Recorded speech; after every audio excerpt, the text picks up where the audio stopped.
our third night teaching, and tonight we'll be talking about, this is beautiful. This is one of the most beautiful part, but highlight ni siya. Mura siya bukid from Monday, Wednesday, then of course, palundag. So, anointing. So, natay mga copies, na siya mga blanks. So, mura na ta gasugod og klase dire kay fill in the blanks. Wrong spelling wrong.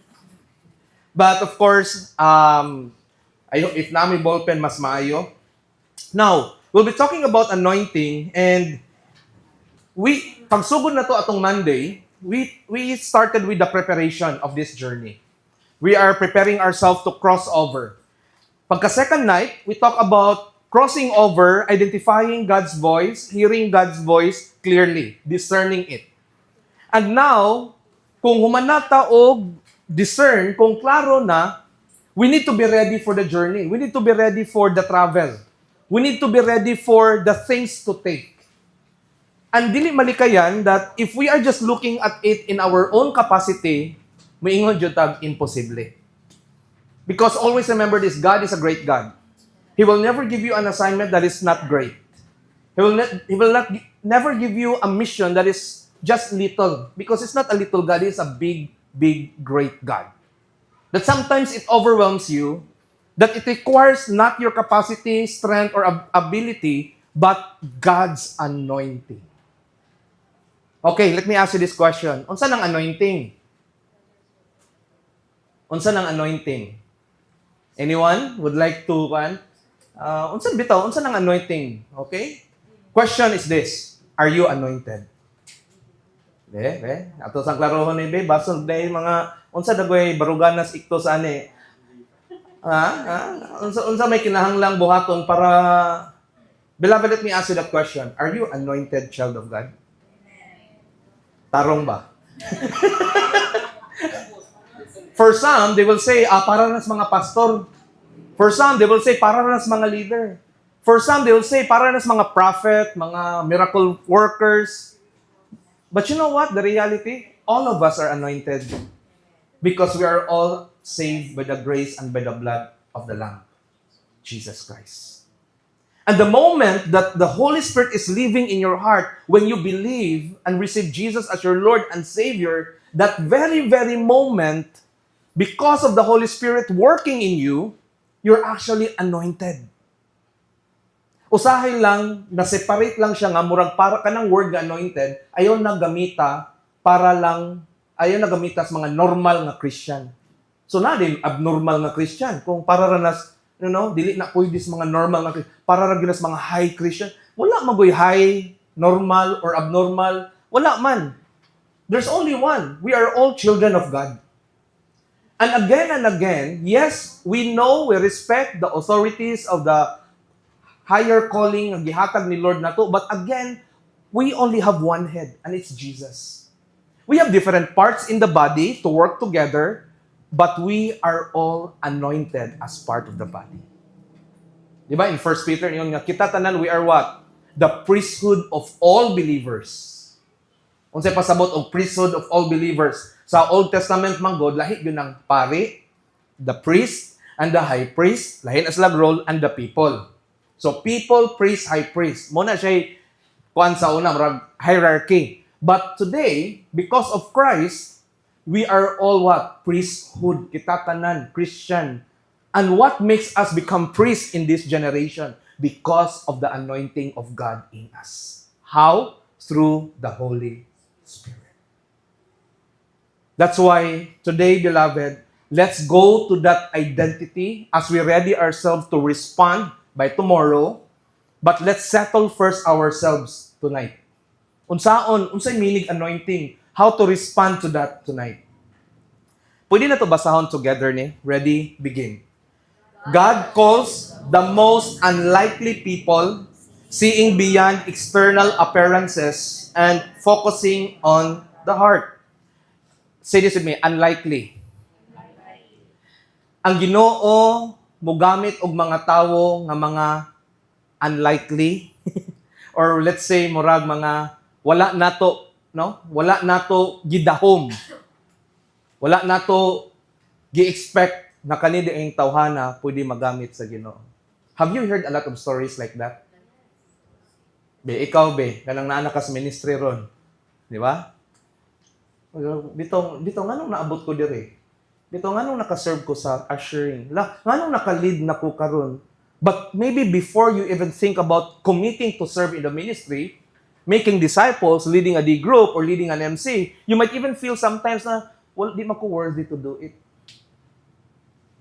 And the good news is that tanang unworthy people are unlikely people, but it can be used by God for His glory and purpose. That's why we need to understand anointing. Because anointing is not about what's ideal in the eyes of men, in the eyes of leaders, in the eyes of pastors, in the eyes of anyone, but through the eyes of God. So what is anointing? Let's go to the basic first. Biblical basis. Old Testament. Sa una gyud ginagamit gyud ang oil. Anointing with oil symbolizes God's presence and empowerment. Okay? So if you look at Exodus 29:7, take the anointing oil and anoint him by pouring it on his head. Mostly sa una, muna nga basta na king, na bag-o nga prophet or priest, high priest nga murag gitawag sa Ginoo, ilang bubuan og dili ra sa karon symbol na lang no, kabantay man na mag-child dedicate ko, mabutang ko og gamayng oil sa buna. Sa una bubuan jud kag murag minula.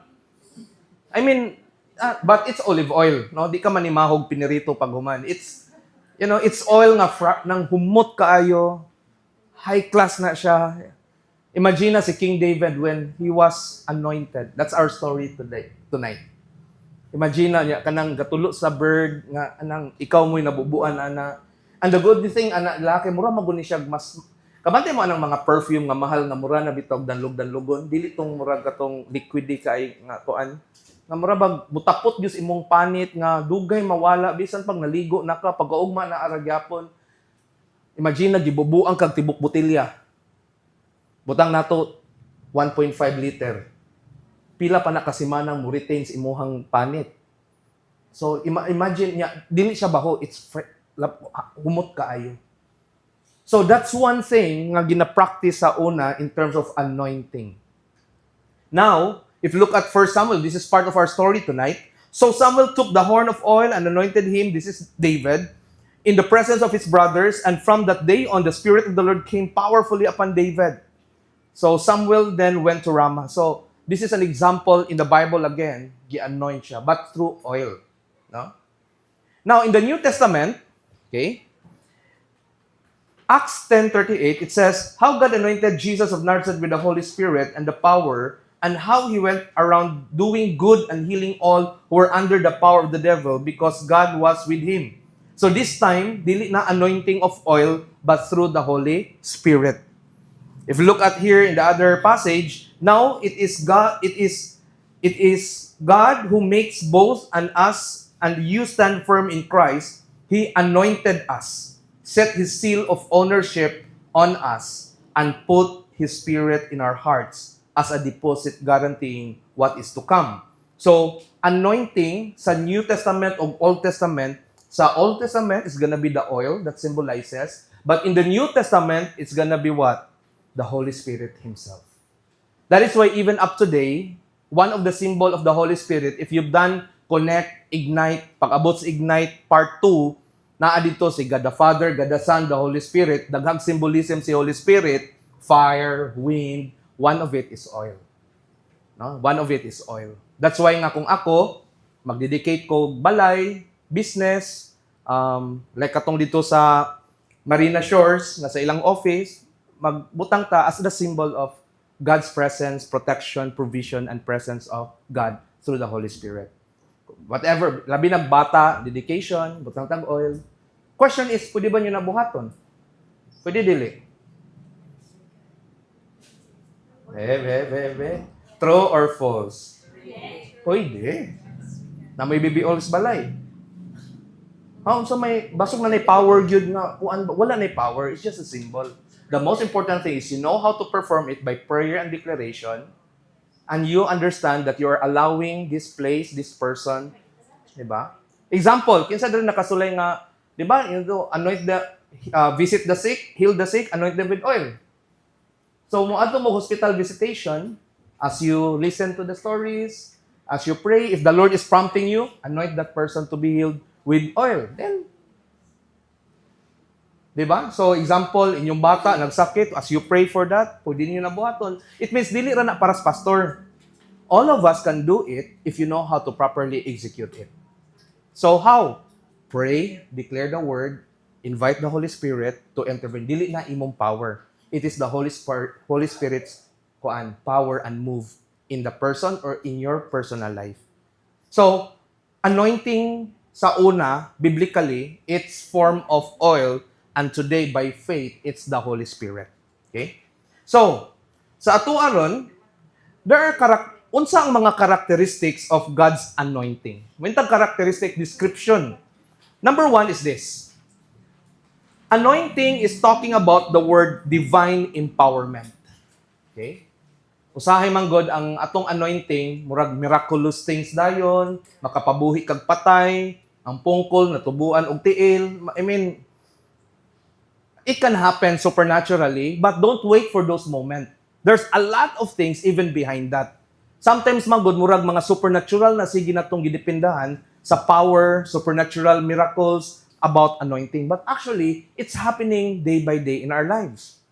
So first is this, we need to understand characteristic of God's anointing. Number one is, this is divine empowerment. This is talking about strength, wisdom, and the ability beyond human capacity. Sa giistorya ni Ate Chris ganina, that is God's anointing over her life. Beyond na to siyang capacity.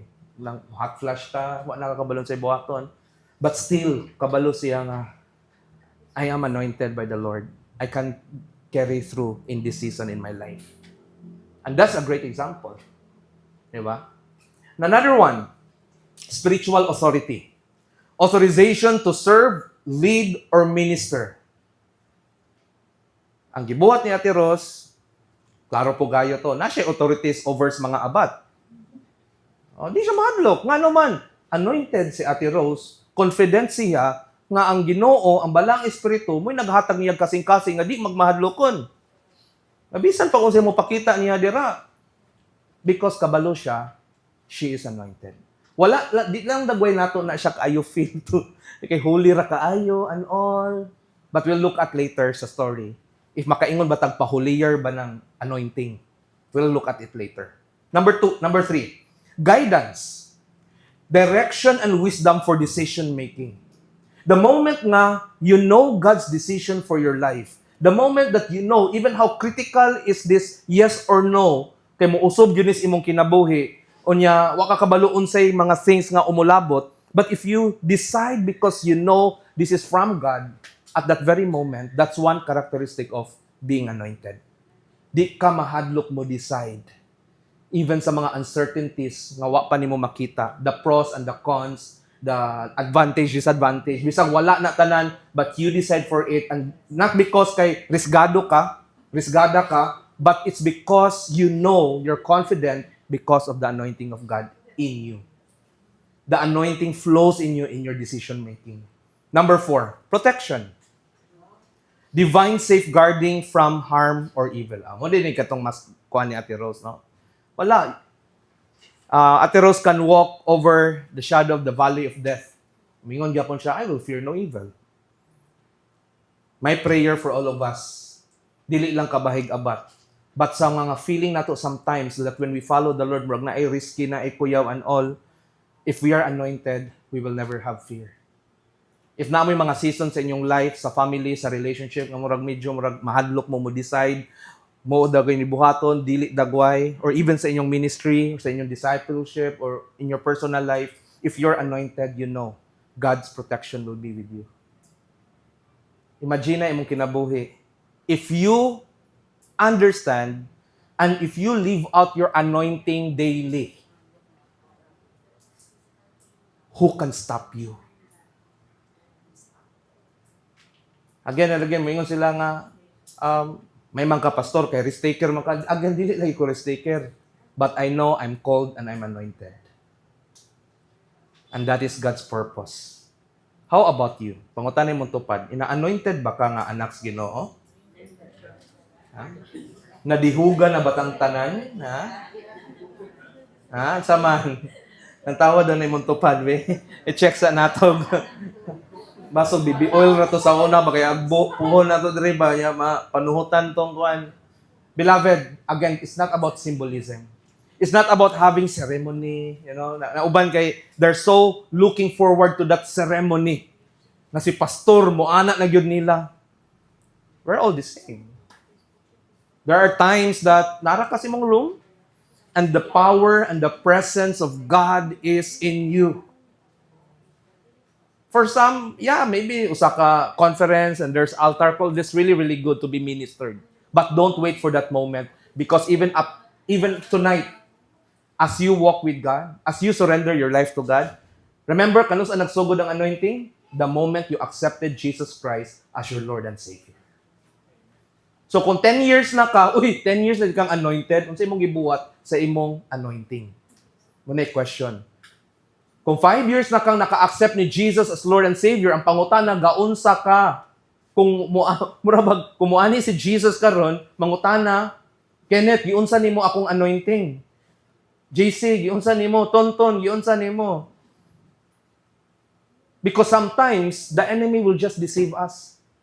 The enemy will deceive us to say, you're weak, you are limited, nang ipabalik-balik sa yawa ang atong weakness, ipabalik-balik sa yawa atong history of failures and everything, nga hantod karon we can still be trapped and imprisoned of guilt, sin, and shame.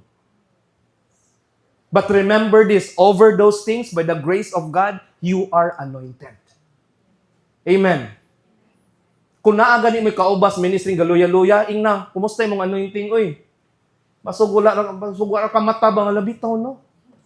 That very moment you accepted Jesus Christ, the Holy Spirit was already at work. Bason bag, gisuppress na nato ang work ni Holy Spirit, gi-convert na nato itong struggle, and then that's why, murag dili ta ma-empower to do the things of God in our family, personal, work, business, or ministry. That is why today, I hope naka-learn ta ani.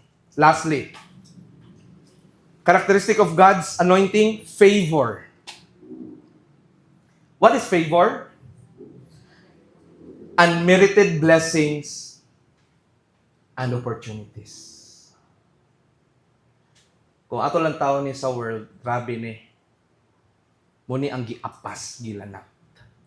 Mauni ang gisakripisyuhan, bisag biyaan ang pamilya, biyaan ang health, biyaan ang tanan para ma-achieve ra gyud nila ni. Pero ang tawong lakaw sa tawag o sa anointing sa Ginoo, ang pabor ang moduol. Amen? Say amen. Amen. Ready na batang mo tabok? Kung imong feeling last 2024, ikaw mo'y gukod sa pabor sa Ginoo, perte na nimong lambada o buhat og maayo, simba, serve, kay tungod lagi kay maggagukod ka, this 2025, crossover na, igo na. Di na angay gukdo ng pabor. If you know you're anointed, favor will come to you. A lot of people will say, surtihon na ginas Pastor Jobin. At bason tungod as dugo nilang insect, kay Lim man siya.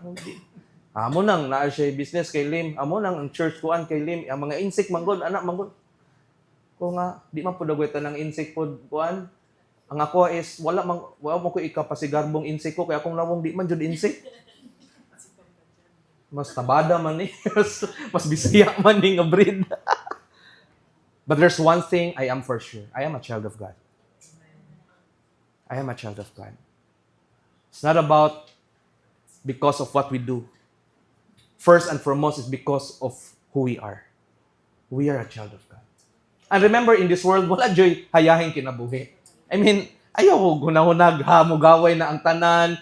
You know, there will always be high and lows as well. But this is God's promise. Unmerited blessings and opportunities will come to you. Question is this. Kung i-picture out nimo ang pabor sa Ginoo sa imong kinabuhi, opportunities, blessings, unsay imong feeling? Sila'y gapadool o ikaw ang galanat at this very moment?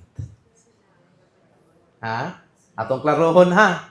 Kay bason mo niya, remember this, kung ang imong feeling or imong faith, ang imong perspective is ang favor ang gapaduol because of your anointing, it means attracted ang favor or ang blessings and opportunity to you because of your intimacy with God, because of your anointing in the Lord, it will change your prayer. So one indicator is this, kumusta imong prayer life? How you pray. Kay kung imong feeling galanat pagyapong ka, lahi ang imong theology and prayer. Ang imong ways of praying. The contents of your prayer. Pero if you feel that I am a child of God, and I know part of the anointing is divine empowerment, spiritual authority, guidance, protection, and favor will just come upon me, muusob ang imong mga pag-ampo. I think that's one thing that we need to cross over this 2025. But again, it's you with the Lord. Another thing that I need to look at or we need to discover tonight is this. What are the signs nga murag kanang basic common? We don't have time to go to the Bible, but mga major nga makita natong examples from the Bible nga anointing is coming into a person. So again ha, ato ning klarohon. The anointing of God, all those characteristics, is not because you are good. We always look at it as by the grace of God. Because Jesus died for us. It's not because we perform, that's why we have it. No. We do our part. We are diligent. We are serious. We take extra mile in doing this. But it's not because of us. Remember, why we do extra mile in what God has given us? Because we're so thankful nga gihatagan tag pribilehiyo, nga gihatagan ta ani sa Ginoo. Dili kay para more and more and more. That's why today, unsay mga signs of examples of God's anointing over one's life? Kani, unusual success or effectiveness. Unusual. Kita na ba mga tao nga kanang makaingon grabihar pud ana niya uy. Labi na Christians. Rooted Christians. Na sometimes nakala, grabe ha. Nikalit lagi ingon ana iyang kinabuhi. That's one of the example of God's anointing overflowing in that person. But to tell you honestly, that person knows unsa iyang rootedness. It's Christ. It is His grace. It is His blessing. Kabalo siya, gigrind po na siya sa Ginoo, gipaagi po na siya proseso sa Ginoo. We call it unusual. Nakasulay na bataan na. Kanang unusual, kang dili man ni mao na 8 times sa tong life nga murag grabe ra jud kaayo. Usa sa ko ang na-encounter ana is di jud me business line ni Jonah no, pero nalingaw ra jud mis among gibuhat, but as we look at the Cofinos right now, wa pud mi ingong grabe pong effort nga mag-effort jud ana, but it's starting to just open opportunities. Nga mura ra siya tanom nga nitubo ra jud siya iyaha. And mo kun mo ang gipray ni Jonah sukad-sukad, dili gyud mi mangutang para ragod anang mag-invest og business kay wa pud mi ikasigurado naaba mi pangbulan.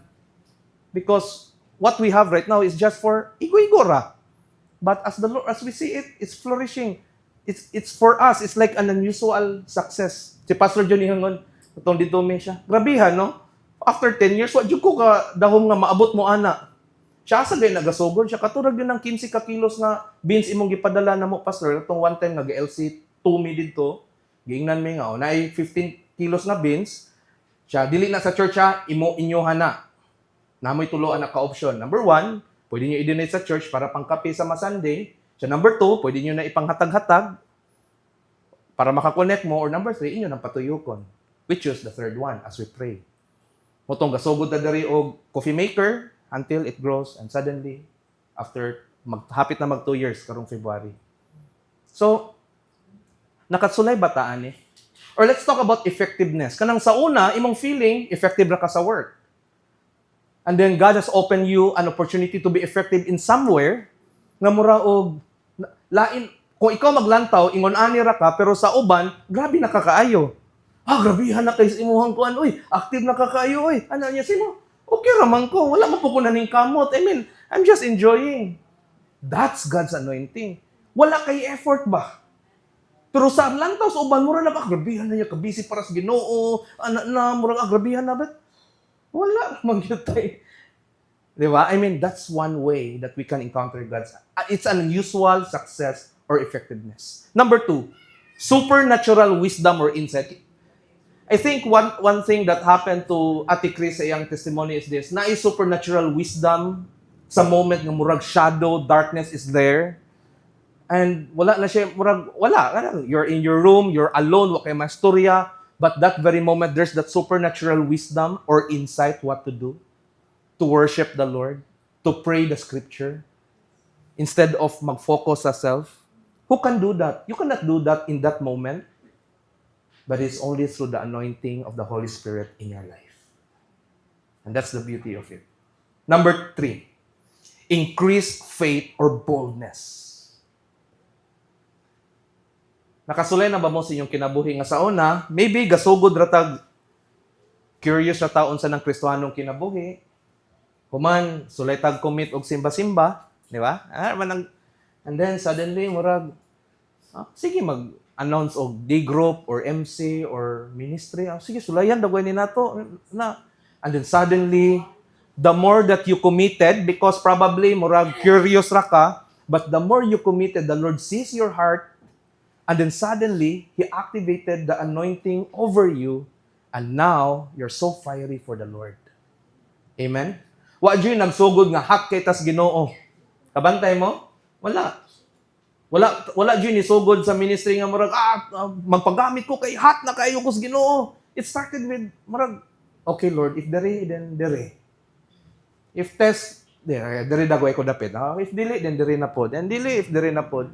But suddenly, one day you wake up, the anointing of the Lord nasa imong heart.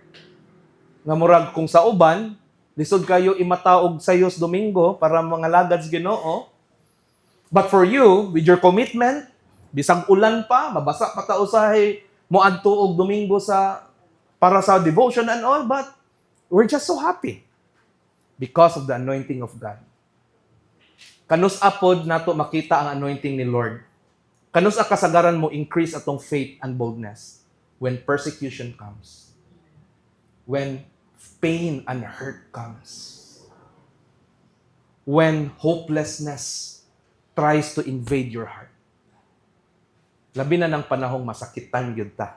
Relationally, physically, mentally, everything. But when you are encountering that, the more kang nanginit sa Ginoo, it is the anointing of the Lord. Amen? Kani. Number 4 is this, favor with others. You have nothing to prove, you have nothing to hide, you have nothing to lose. You're just who you are. But suddenly, boom, boom, boom, doors are open.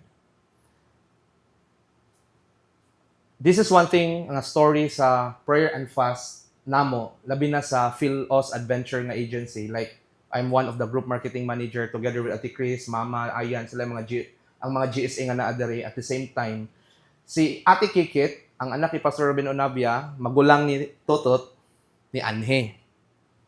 Kuyog niya ang Kukun International College. And then, while we are having, Monday pa lang, ga-lunch me, Monday, Ate Chris, no? Yeah, Monday. While ga-lunch me, Ayan, o katong si Beck, si Stacy, and si Kisses, ang gikag Australia gyud. Galang to ko sa veterinary, gaanabog ko, Lord. I cannot be there because of these things. But kabalo na sa tikit. But Ayan mo murag ni sub na ako at the time. Gahan ako, close. Pag-anang pong, dili matawag, dili may makaadtong mayor.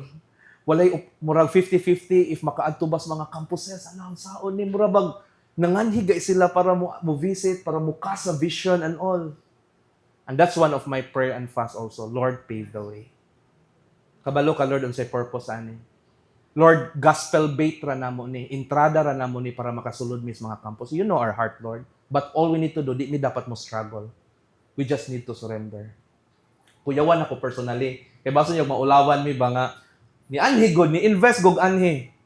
So, gabi I just surrendered to the Lord. Silang mama, Ate Chris, mo'y nangadto sa Bethel just to have the mga key people from different campuses. Okay, ni-approve ang eskwelahan nilang lander. Dito ko, after sa Kangs, diretso ko Costa. So timing na sa ilang ano to, din? Audiovisual room nila, cast me sa vision. Ano sa ticket, unsa dagway sunod ani, wala naman gud. Si Ate Chris, ano una? Siya mo na gud dagway. Si Ate Kit mo na lang dagway ni. After na, wala na dagway. So I'm just praying. So ni gawas ko kay practice food me nila dito sa Lighthouse. But I'm praying, good Lord, open campuses. You know what happened? Suddenly, boom, ni-open ang Siliman. Boom, ni-open ang MDC. It means that in one day, upat ka campuses, dili ra ni siya mga staff regi adto, students. It is the Lord's move. Dili to diskarte. We've done our part ni. Send me letter, walay response. But that moment, pung, upat ka buok abri. Dito na lang ko, lazy cup, nag-inom kape. Thank you, Lord. Okay na ko. Di na ko mo struggle. Kailangan daw yung tawag tuntun para to make sure na ang MDC, wala na. Abri na tanan. Favor with others. Favor with others. If there's one Kairos moment that I have today, kinigil mo ni pinaka-mission. And you know what? Souls are coming in. Souls are coming in. Campuses are being opened. Musulod gawas na lang niya. Costa is one of the school nga dili na masudlan og evangelical campus ministries. Pero sulod ta. Sulod na tas Aksat sa una pa with Ate Chris. Karon sulod na tas MDC. Pasalamat ang Bruton. Best friend ni sila sa Tag-iya. And connections are coming in. Favor with others. If you look at here, another one is what we call spiritual fruitfulness. God's anointing is in us, especially when we are spiritually fruit-bearing. Unsay pasabot ana? Unsay pinakadakong indicator of God's anointing in your life? When you are bearing fruit in your character, you're starting to become more like Christ, and you're also producing fruits of disciples for Christ. Becoming a follower of Jesus. So sa uban nga nagsugod na sa inyong discipleship journey, usa na siya sa step that you will become spiritually fruitful. Human ana, in a few season, murag giplant pa mo ron, mutubo mo, soon ana, mamunga na sad mo. And you can say, Lord, kana ding mag-disciple, dili din na siya ingong kapoy. Sa uban magod maglantaw sila, kapuya. If they're doing that way, it's not the anointing of God. Activity ra na. Chika-chika ra na. If kana bitong pagsugod pa lang, guna pa lang kang mumit, agkay, kapuya man kaayo, labad sa ulo, tanan. But if you flow with the anointing of God, you are always praying, Lord, mag-meet me rong hapon, allow my life to become a blessing. Allow your grace, allow your love, allow me to accompany this disciple to walk with. Amen? So, question is this, nakasulay na mo ani sa inyong life? Mga instances, unusual success or effectiveness, supernatural wisdom or insight, increased faith or boldness, favor with others, spiritual fruitfulness. Ako na po ni i-share nga story ganina while dito ko sa kapihan pod. Kanang favor with others, si Bro Harold, so, ga-disciple sila, kachat may Bro Harold siya nga, pasalamat Miss Ginoo, pasalamat tas Ginoo nga naman siya nga ang Ayala Company daghang gipang tangtang ng mga partners kay dili daw performing well. Siya pas dili tanan mahatagan balik og letter for partnership. Pero siya pas usa tas gihatagan. That's like favor with others. And I said to Harold, bro, I believe that in your season sa imong skills sa imong unsay gihatag ni Lord nimo, mo pa na strategically position pod that you are anointed and called to do it. O padayon sa pag-trailblaze para sa gingharian sa Ginoo. Amen? So I believe kitang tanan natin lain-laing mga breakthroughs aning napita. So at least karon kabalo na ta. Now, natay tulo ka butang nga ako i-share ninyo about a personal anointing, how we see how God calls the most unlikely people talking about anointing. Kaya ato daw yung feeling sometimes makakita magutag mga tao nga grabe ang favor ni Lord sa ilang life, makaingon magutang, may man sila. Kabantay mo ana nga attitude, may man sila, kay ingon ana man sila. So ang atong nakit-an, dili ang Ginoo nila. Ang atong nakit-an, ang unsay setup sa ilang kinabuhi. So we miss the point. That's why sometimes, if naati kaila, no? Kasi nakasulayaan ni tinud-an na yung istorya, nakay-gipray. Pero ang pagtubag sa Ginoo, dili nimo sa imong silingan. Gapray kag motor, unya pagkaugma na ni motor imong silingan. Sabiya. Lord, dili gyud to. Di mao pagod nga color, mao yung modela. Grabe ha, Lord. Kani mong gyud to? Kasulay mo ana?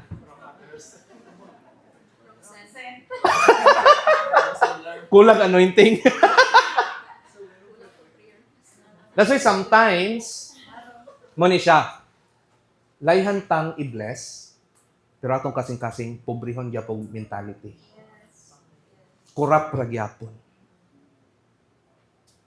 Gusto tana? You know what's one thing nga makakurap sa mga panalangin sa Ginoo? When we always look at our lives and our heart poor. That's why first and foremost, we need to end gospel poverty. We need to end gospel poverty before the poverty that we face day by day. I believe kitang tanan, or probably most of us, gasugod tag pobreng pamilya. Pero di ka kalingkawas ana, bisan unsaon pag nimog deklara nga ang Dios maayo, ang Dios buotan, ang Dios dato, if you will not release that spirit of poverty, you will remain poor.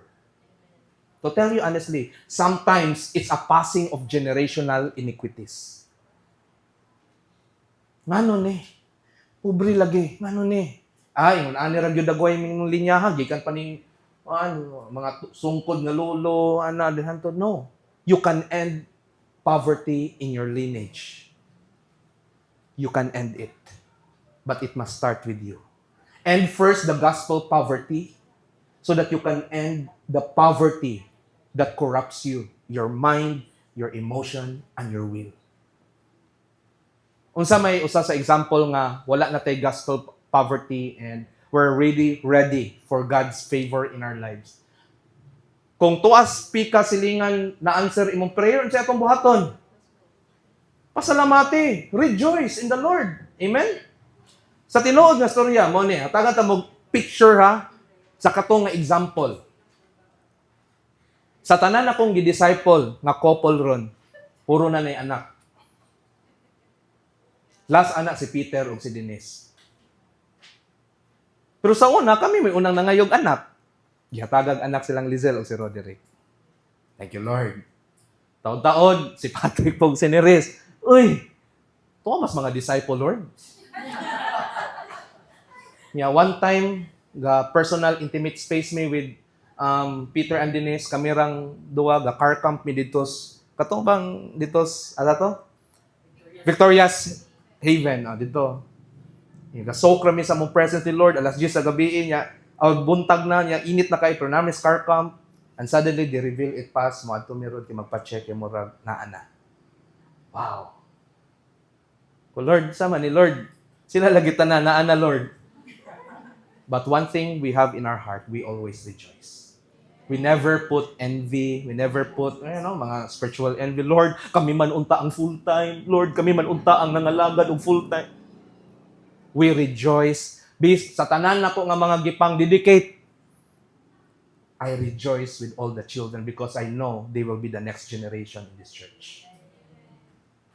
But I know it's coming. Di ba? Nagyapon. Because wala na tayo poverty mentality. Di ba? O sa man, mag-sabbatical na pagbalik. Kulang daw no? Kulang daw yung sabbatical, no? So, nakuha ninyo? Ayaw ka envies imong silingan. Never. Ingna imong pobrehon pa kag mentalidad kung masuyak pa ka. Pobrehon pa kag mentalidad kung moingong kang kulang ra. Pobrehon pa gyapon tag mentalidad kung sige ta ingong muras gyapon. Pag pangumusta, muras gyapon. 2025 na, muras gyapon. The point is this, end gospel poverty. And this time, we need to allow the anointing of God flow in our lives. Amen? This time, 1 Samuel chapter 16, verses 1 to 13. You have your Bibles with you? You can open it with me. You can read it. mobile phone is naa, but I will also show it dere. This is just a typical example of God's anointing through the life of David. Ako nang basahon na, short lang. The Lord said to Samuel, "How long will you mourn for Saul since I have rejected him as king over Israel?" Context. Di na layhan ang Ginoo ni Saul. Ngano man, from the very first place, di gyud siya mao ang choice ni Lord. Ang choice ni Lord lain, pero ingon man ang Israel, kalayhan mig king. Ang gusto ra gyud una sa Ginoo, siya ra gyud ang king. Nangita day mo, yung lang tawat ng Babylonians, o gwapo kay ilahang kingdom, kay naay tawong king, o lang tawat ng dito speakers, o yan ang Ginoo, okay, because you want it, so I'll give you one. What happened? Saul started as a God-fearing person, but niabot ang point na nakurap iyang heart. First and foremost, di gyud siya ang gipick ni Lord. But this time, humana. Fill your horn with oil and be on your way. I am sending you to Jesse of Bethlehem. Now, I want you to imagine now, in terms of the context of obedience. Ikaw kuno si kinsa? Ikaw kuno Samuel. Ikaw kuno si Samuel. Now, this is another part of the story, but I want you to get the lesson out of this. Kabalo na ta sa end part ani, gi-anoint si David. Okay? But I want you to become the Samuel this time. So, naay command, adto sa balay ni Jesse. Kay naa didto ang ako ang pilion. I'm sending you to Jesse, so I've chosen one of his sons to be king. But Samuel said, "How can I go? If Saul hears about it, he will kill me." So nangita siya wisdom. The Lord said, "Take a heifer with you and say, I have come to sacrifice to the Lord." So pagkuha o animal dira, para naa kay ikarason nga moadto ko para mag-offer. Invite Jesse to the sacrifice and I will show you what to do. You are to anoint for me the one I indicate. Notice that. The one I indicate. There is a command. There are specific instruction. Dalag heifer, dala og animal. Pag-sacrifice mo dito ni Jesse, dito ako i-reveal kinsa. So, klaro kaya instruction. Kung sige gibuhat. So, ngayon sa man si Samuel. Kung ikaw si Samuel, kung sige gibuhat. He obeyed. Samuel did what the Lord said. When he arrived at Bethlehem, the elders of the town trembled when they meet him. They asked, "Do you come in peace?" Ngano man? Tuo sila, kay of course, Samuel. So, abi nila, bason bag, naanapoy laing buhaton, or something bad will happen. But here, it says, Samuel replied, "Yes, in peace, I have come to sacrifice to the Lord. Consecrate yourselves and come to the sacrifice with me." Then he consecrated Jesse and his sons and invited them to the sacrifice. So, excited na si Kuan. Kani. So, naaragod ani. Kay klaro man ang Kuan, no? Klaro ang iyahang command. When they arrived, Samuel saw Eliab, pinaka-high peak, why? Firstborn. Diba? Mamanay common sa una, mga firstborn ang tawag sa Ginoo. So, kani niya. Wapo, bantugan, dako, mature. So, Samuel saw Eliab and thought, so, mati kay mo may nakita niya, with all the profile, built-in, firstborn, from the line of Jesse. So, mo ipanglantaw ni Samuel. Surely the Lord, grabe no? Surely. The word is surely. Sure jud ko ani. Surely the Lord's anointed stands here before the Lord. No? Ka-offering naman sila. Pero, look at what happened. But the Lord said to Samuel, "Do not consider his appearance. Do not consider his height. For I have rejected him." Dili pasabot nga as part of Israel, but as a king. Siya dili na mao. The Lord does not look at the things people look at. People look at the outward appearance, but the Lord look at the heart. Di ba? Amen ang mga babae. Amen mga babae. Mga lalaki, amen po ba? Yes, amen.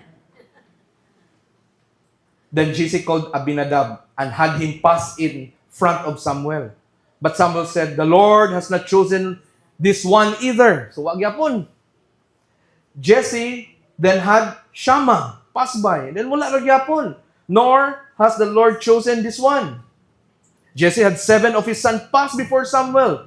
But Samuel said to him, "The Lord has not chosen this." So, nasyak si Samuel, wala man diri. Sa tanang pick niya, yung pinaka-pick, si Eliab man yun. Then what happened? So he asked Jesse, Are these all the sons you have? There is still the youngest, Jesse answered. Siya asa man, ay tura, nagtunggoy kornero dito. Kuan man to, bata man to. Madahan pug kato. Murabag, practically, madahan. Kadaghang experience diri mga dagko na, tag-as og height, kanang pangking kay barog. Siya, unsay giingon, send for him. We will not sit down until he arrives. So grabe na nga kaman. Butang na tong amlan pa to. Nya gatindog mo hangtod ron. Dugay-dugay na siya. So he sent for him and had him brought in. Now, kung siya, he was glowing with health and had a fine appearance and handsome features. So naagyapon. Then the Lord said, rise and anoint him. This is the... Klaro jud kayo. Rise and anoint him. This is the one. Then verse 13, so Samuel took the horn of oil and anointed him in the presence of his brothers.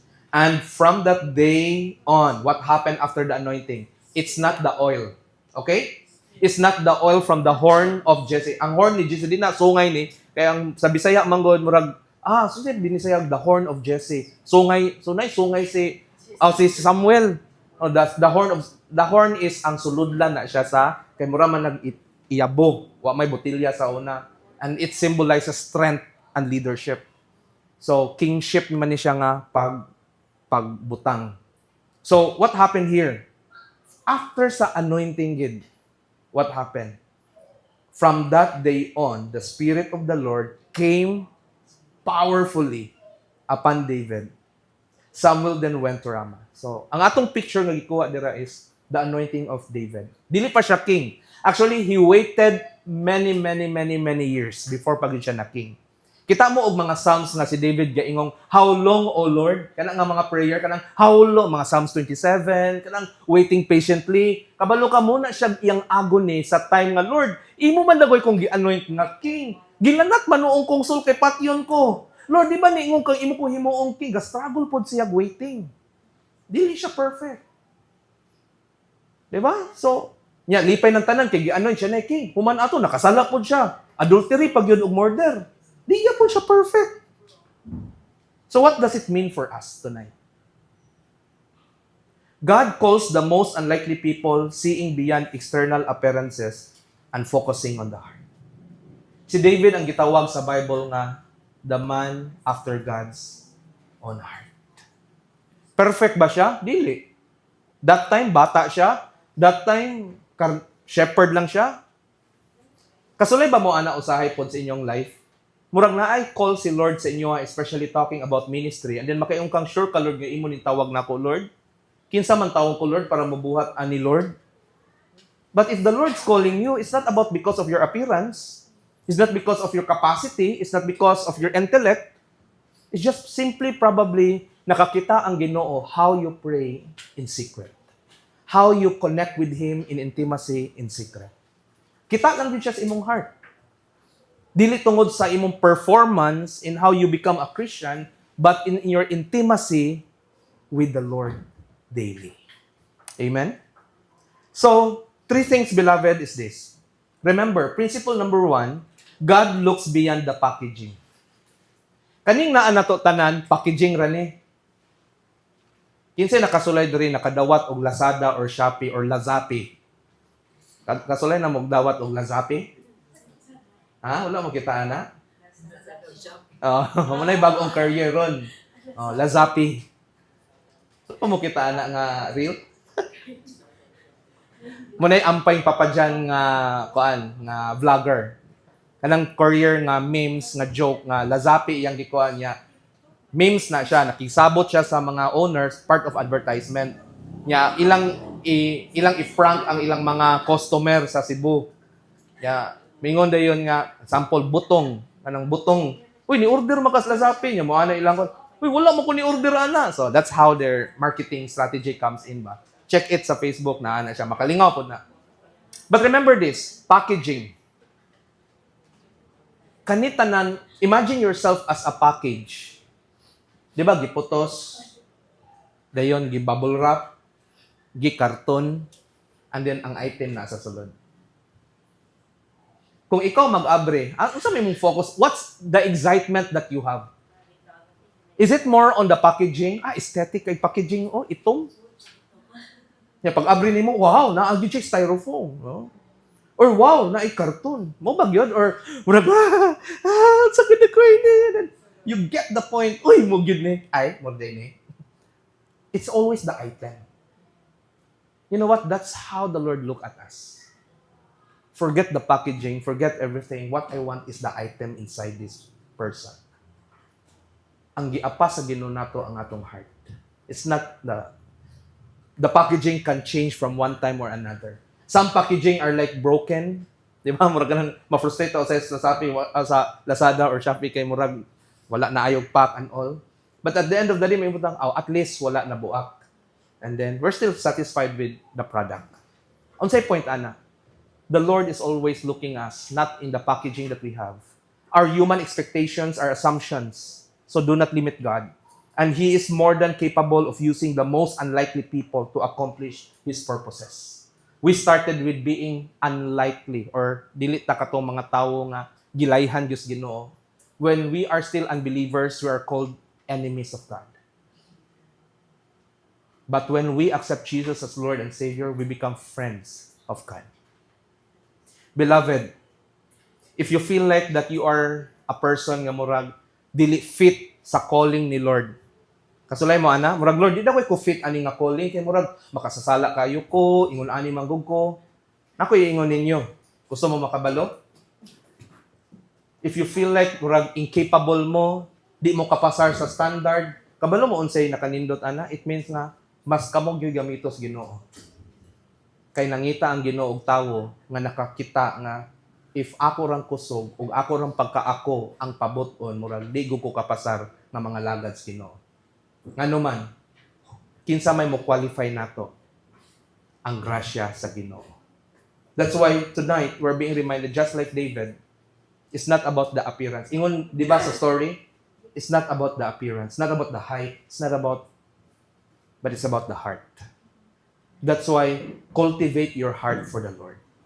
Number 2, God calls the most unlikely people. God is not limited by human. Principle number 2. Sorry. God call. Tama no? Number 1. God looks beyond the packaging. Muna yung number 1. Number 2. God calls the most unlikely people. God is not limited by human expectation or qualifications. Remember this. He uses the weak. He uses the broken. And the overlooked to display power and glory. If feeling nimo weak ka, praise the Lord. If feeling nimo broken ka, because aning kalibutana, you can still praise the Lord. Kay ang gamiton sa Ginoo ang mga tawo nga nakakita sa ilang kahuyang ug sa ilahang pagkabuak nining kalibutana ug naka-encounter sa gugma ug sa grasya ug sa dugo ni Kristo nga maoy naghumulhulma nato pag-usab. Those are the people nga dira i-display sa Ginoo ang iyang himaya ug dungog. It's not about how good we are, but it's about how broken we are when we come at the feet of Jesus. You remember the alabaster jar concept or story? Gibuak, no matter how, gibuak ra gyud to. It's a symbolism of what? That's our life. No matter how precious it is, but it starts with brokenness at the feet of Jesus. Beloved, my prayer for all of us, kung naka-feel tag, dili ta capable sa unsa pa ang ipabuhat sa Ginoo. I don't know this year, maybe you feel like nga, usher man ko, committed man ko this year nga mag-usher. Wata kabalo na ipabuhat nga lain ang Ginoo ninyo, ayaw yung inang Ginoo nga, Lord, dili na ko na kaya. Lord, dili na ko kaya, pero anointed ko nga mubuhat ana. Amen? Ayog settle nga dira na lang ka forever nga worship team ka, nga iTech ka, nga kids ministry ka. What if the Lord has some new seasons sa inyo para you can grow this 2025? Tabuki gyud na. Tabuki na nga opportunity. Because it is God who is bringing you to that point. And remember this, mangurog ta kay dili nato kaya. You are called and you are anointed. Amen? Number 3, last. God's power manifesting in our weakness. In our weakness, igsoon atong hinumduman, it is not our own strength. It is not our abilities that matter. Rather, it is our dependence on God and our willingness to be used by Him even in our weaknesses. Ang Ginoo, dili gyud malikayan na we are not perfect in this world. That's why grace is always ready to catch us. Siguro as a parent, like sa mga parents na rin, may Lord, makaserve ako nimo nga di man ko perfect parent. It's okay. Di man ko perfect wife, perfect spouse. Di man ko perfect Christian. God is not expecting us to be perfect. God is simply what? Checking our hearts if we are doing things not because of our own strength. We're not using our own abilities. That's why we can serve Him. But we are all the way dependent upon Him to be used by Him. So, how God calls the most unlikely people, there are three things tonight. God looks beyond the packaging. God calls the most unlikely people. And God's power manifesting in our weakness.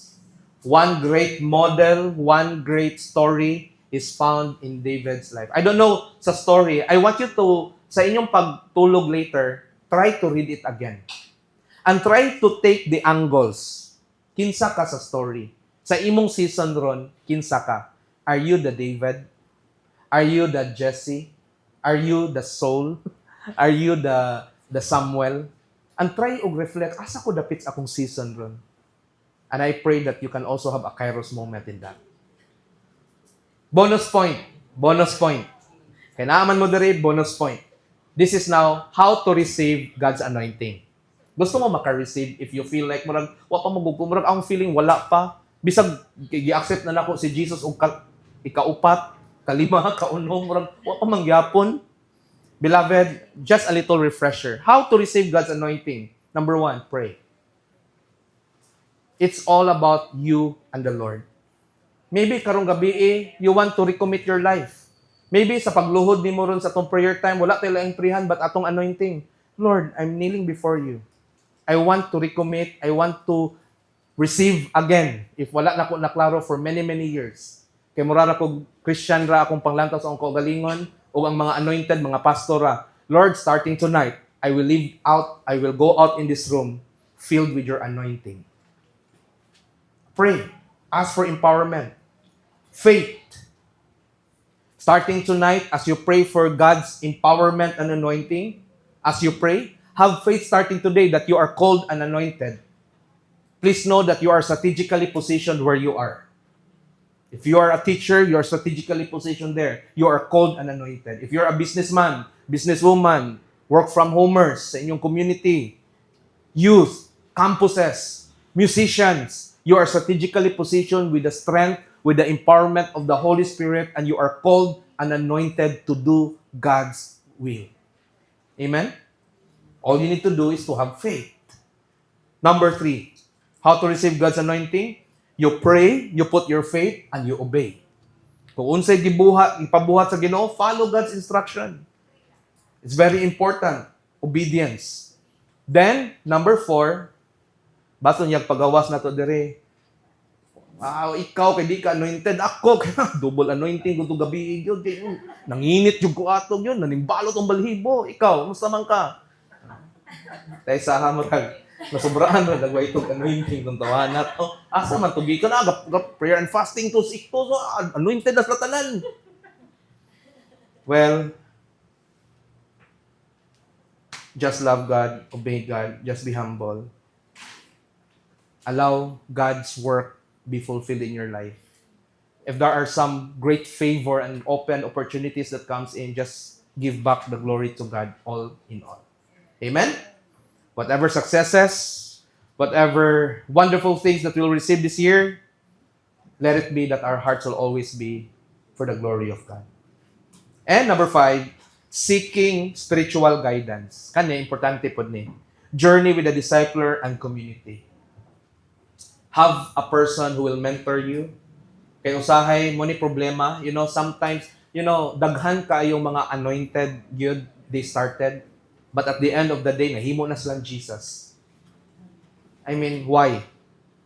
They're so anointed even to a point that they have really the gift of deliverance and healing ministry. Ang problema lang is what happened? Instead, ilang i-drive ni siya to what? To minister, sila na nun ang Jesus. So that's the problem if wala kay accountability. Ikaw na lang magbuot-buot asa imong kinabuhi. Murag imo na ang tanan. So, muna problema, that's why what we call, sayon kayo ang cultic spirit mo sulod sa usa ka tawo if wala siya accountability who can check and balance. Wala siya community na iyang gibilong. Daghan na kayong Christian ron nga, murag, they will say, oh, I'm a prophet. What did you ko mo pa member of church because ako is ministering the body of Christ, mo adto ko og mga church and then magana-ana. The question is, ask that person, na ba na accountability? Wala na siya accountability. Kaya ang feeling, siya ra og ang Ginoo. Those are danger spots of a cultic spirit. Don't ever try nga diretsong believe dayon. Kuyaw kay nang mangunana, no?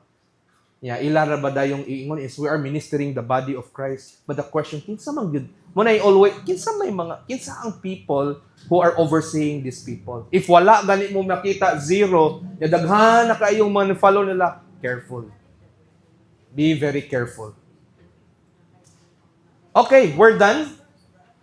Let's have a 10 minutes na small group na to. I hope nga, naba mo na-learn tonight? Are you ready to cross over? Sige, so, klaruhan ita sa atong small group, no? So, we have 10 minutes.